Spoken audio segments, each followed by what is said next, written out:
Hello नमस्ते सलाम वालेकुम। This is warrior academy, it's all about you. और मैं हूँ सिद्धार्थ।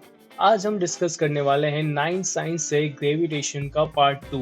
इससे पहले हमने डिस्कस किया था लॉ ऑफ ग्रेविटेशन जो कि न्यूटन के थ्रू दिया गया था।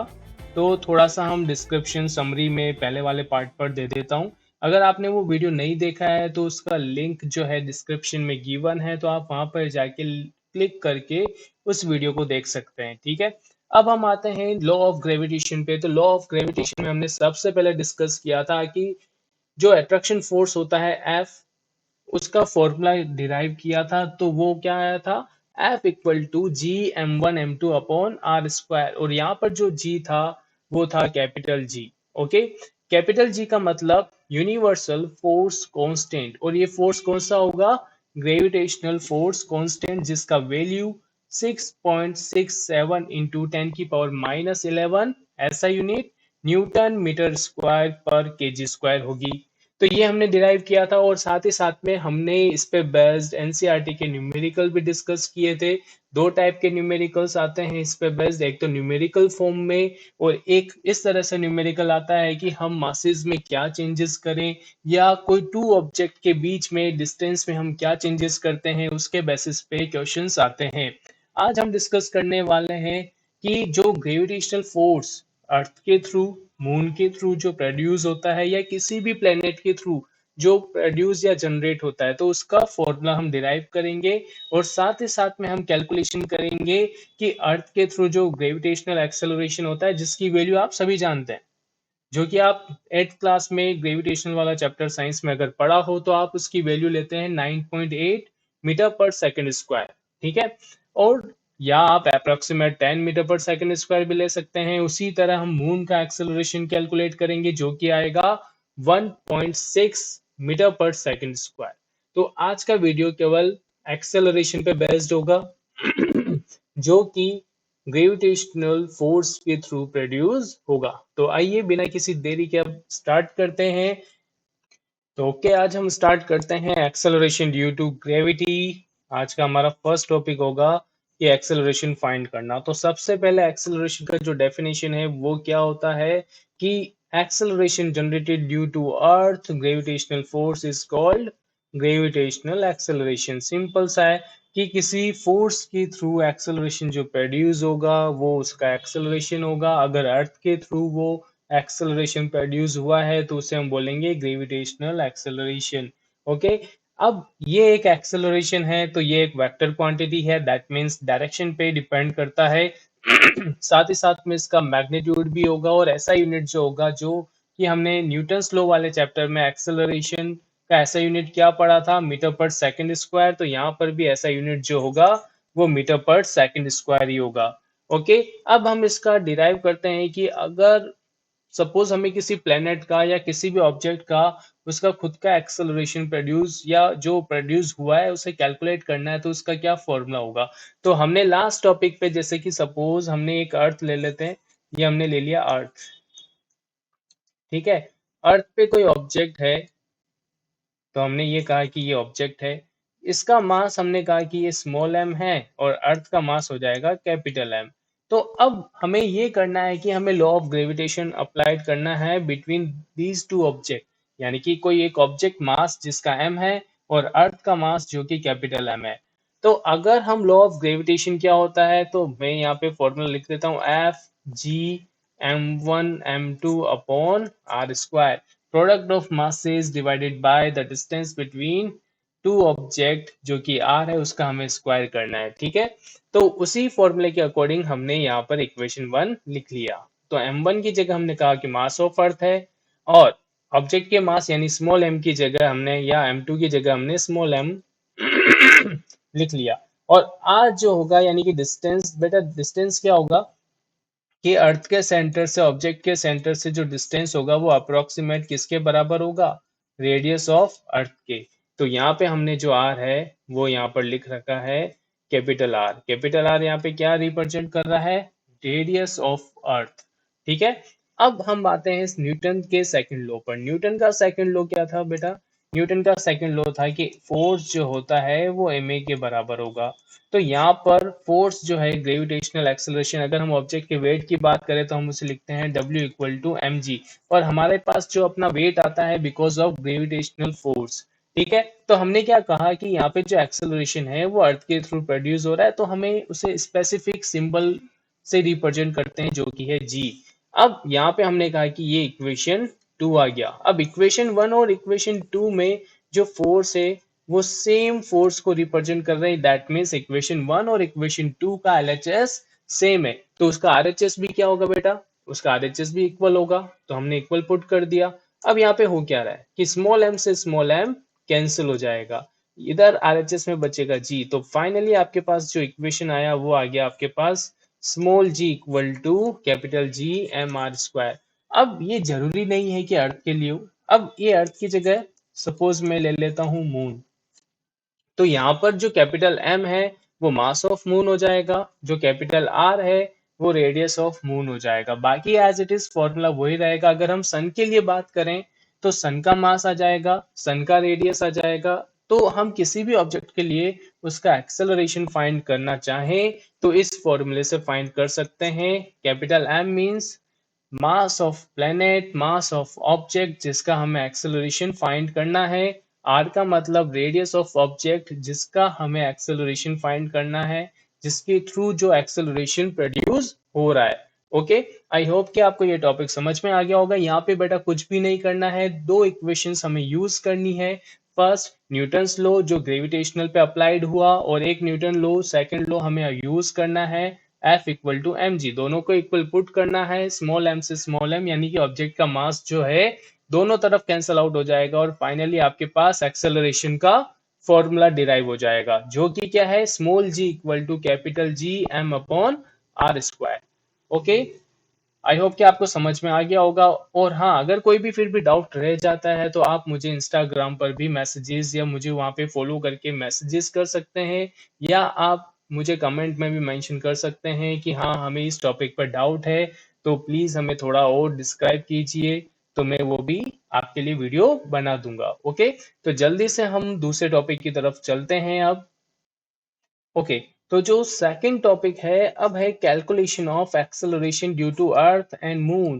तो जो एक्सेलरेशन है अर्थ के थ्रू उसको तो हमने जी से रिप्रेजेंट किया, और जो मून का एक्सेलरेशन है उसे हमने रिप्रेजेंट कर दिया जी एम। ठीक है, acceleration produce due to moon.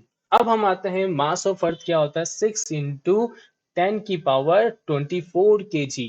ठीक है, और रेडियस ऑफ अर्थ क्या होता है, 6.4 × 10⁻6 मीटर। ठीक है, जिसको हम किलोमीटर में ये गिवन होता है। अब फॉर्मूला क्या था हमारा, जी। ठीक है, फिर क्या था, capital G M upon R square.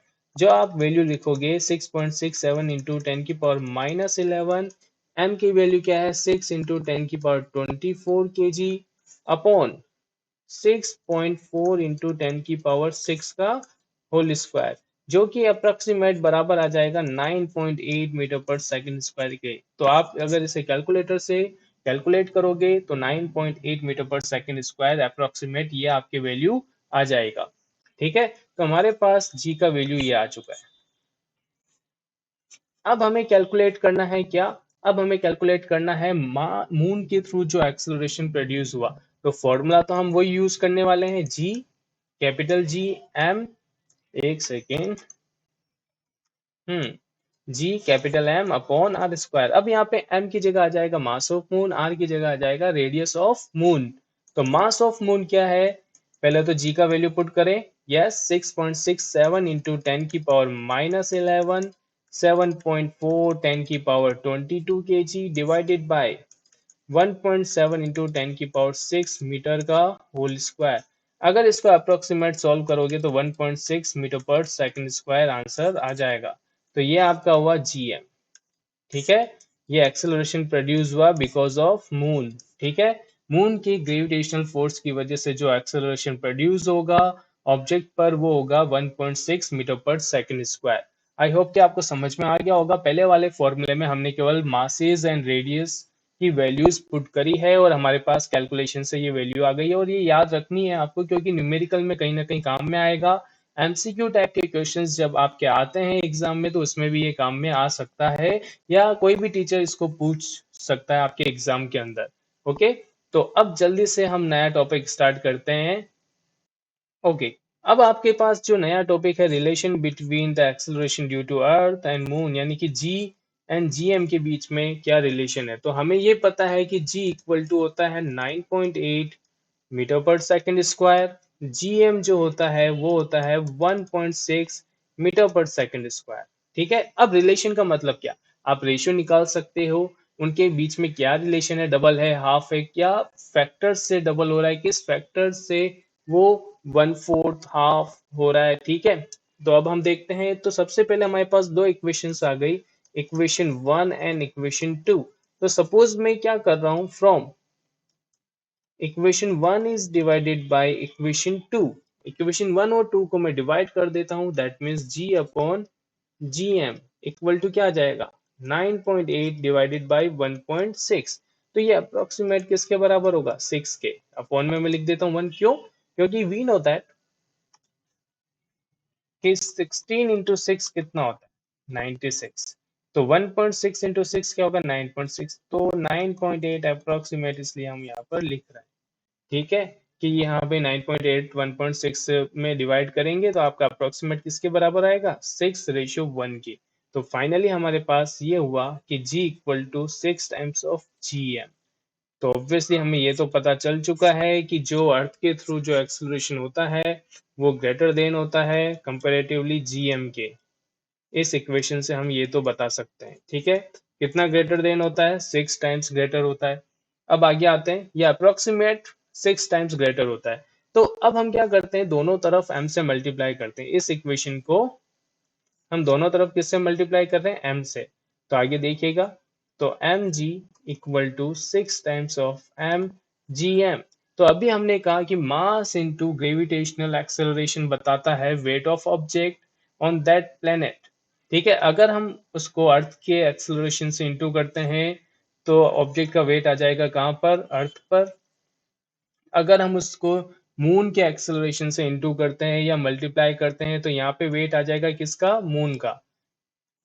तो यहाँ पर ये एक और रिलेशन आ गया, किसके ऊपर, कि ऑब्जेक्ट का वेट कहाँ पे क्या होगा। तो इस पे बेस्ड न्यूमेरिकल्स या examples both 1 marks 2 marks type के आते हैं या एमसीक्यू बेस्ड आ सकते हैं। फॉर एग्जांपल, किसी ऑब्जेक्ट का वेट जो है अर्थ पर वो सपोज है 60 न्यूटन, है ना, अर्थ पर कितना वेट है, 60 न्यूटन। तो मून पे वेट कितना होगा, तो ऊपर वाले रिलेशन से हम लिख सकते हैं 60 इक्वल टू 6 WM। तो finally WM equal to 60 upon 6 यानी कि 10 न्यूटन, यानी कि ऑब्जेक्ट का जो वेट होगा मून पर वो 10 न्यूटन के बराबर होगा।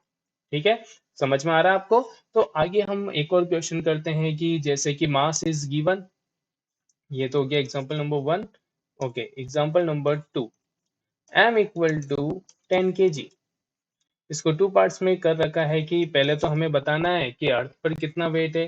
तो डब्ल्यू ई इक्वल टू होता है एम जी, एम का वैल्यू कितना है 10, जी का वैल्यू कितना है, अप्रोक्सीमेट हम 9.8 भी ले सकते हैं, 1.6 भी ले सकते हैं। तो अब देख लो 9.8 लेते हैं तो 98 न्यूटन। ठीक है, अब मून पर हमें निकालना हो तो डब्ल्यू एम इक्वल टू कितना हो जाएगा, एम जी एम। जीएम कितना था 1.6, तो 10 इंटू 1.6 इक्वल टू 16 न्यूटन। ठीक है, आई होप कि आपको ये न्यूमेरिकल समझ में आ गया होगा। तो ऑब्वियस है, अब मैं समरी थोड़ा बता देता हूँ इसका। तो सबसे पहले हमने स्टडी किया था, एक्सेलरेशन का फॉर्मूला डिराइव किया था, एक्सेलरेशन की डेफिनेशन स्टडी करी थी। एक्सेलरेशन का फॉर्मूला कैसे डिराइव किया था कि सबसे पहले हमने न्यूटन्स लॉ ऑफ ग्रेविटेशन वाला जो स्टेटमेंट था, F equal to G m1 m2 upon R square से पहले एक फोर्स लेके आए थे। फिर सेकेंड लॉ अप्लाइड किया था मोशन का, जो कि था F इक्वल टू ma, एक ही जगह पे g रिप्लेस किया था तो F इक्वल टू mg, दोनों को इक्वल पुट किया, ऑब्जेक्ट के मासेस कैंसिल आउट हुए, हमारे पास g का फॉर्मूला आया। उसके बाद हमने अर्थ का मास, अर्थ का रेडियस, मून का मास एंड मून का रेडियस पुट किया, जिसके अकॉर्डिंग हमने कैलकुलेशन किया था जी एंड जी एम का। तो जी का वैल्यू 9.8 मीटर पर सेकंड स्क्वायर। कभी कभी क्वेश्चंस में हम हमारे इजी वे के लिए हम उसे 10 मीटर पर सेकंड स्क्वायर भी यूज करते हैं। अगर आपके क्वेश्चन में मेंशन है कि उसे 10 यूज करना है, मतलब 10 लेना है आपको, तो वो वैल्यू मेंशन की रही होगी कि हाँ आपको 10 मीटर पर सेकंड स्क्वायर यूज करना है। अदरवाइज आप 9.8 भी यूज कर सकते हो, 10 मीटर पर सेकंड स्क्वायर भी यूज कर सकते हो। अब मून के लिए जो एक्सेलरेशन था वो आया था 1.6 मीटर पर सेकंड स्क्वायर। ओके, उसके बाद हमने दोनों के बीच में रिलेशन दिया है जो कि आपके यहाँ पर स्क्रीन पर विजिबल है। ओके, आज के लिए इतना ही। ओके स्टूडेंट्स, अगर आपको ये वीडियो पसंद आती है तो इसे लाइक करें, शेयर करें, सब्सक्राइब करें, और हाँ, मुझे मेरे चैनल को ग्रोथ करने के लिए आप ज़्यादा से ज़्यादा अपने फ्रेंड्स के साथ इसे शेयर कर सकते हैं। ठीक है, आई होप कि आपको ये वीडियो पसंद आया होगा। Okay, thank you so much.